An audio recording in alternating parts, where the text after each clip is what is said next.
Однажды Ирина спросила у меня, почему ты берешь свою маму на каждое мероприятие? И сказала, у меня тоже есть мама, но я ее никуда не беру.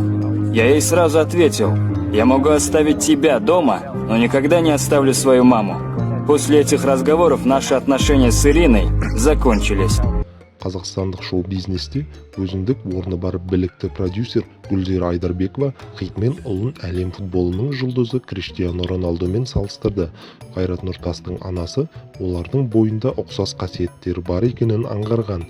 Оның сөзінше, әнші мен аяқдопшы екеуі де мамаларының балалары болып табылады. Гүлзира Айдарбекова Қайрат Нұртас пен Криштиану Роналдуды салыстыра отырып, олардың ұқсас жақтарын анықтаған.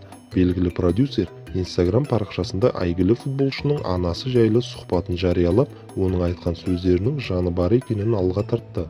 Оған қоса, шоу-бизнес өкілі танымал шабуылшының анасына деген асқан сыйластығына тәнті болып, оны өз ұлына ұқсатты. Аталмыш видеода Роналду бұрынғы сүйіктісіне оның әр шарасына анасының еріп баратыны ұнамағанын айтып берген. Футболшы наразылығын білдірген ғашығына анасын ешқашан тастамай қасында алып жүретінін түсіндіріп, онымен арақатынасын үзген болып шықты.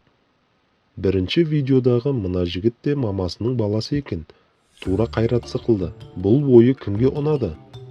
Жүйкесіне тиіп кімдерге ұнамады? Деп жазып қойды видео астына Айдарбекова.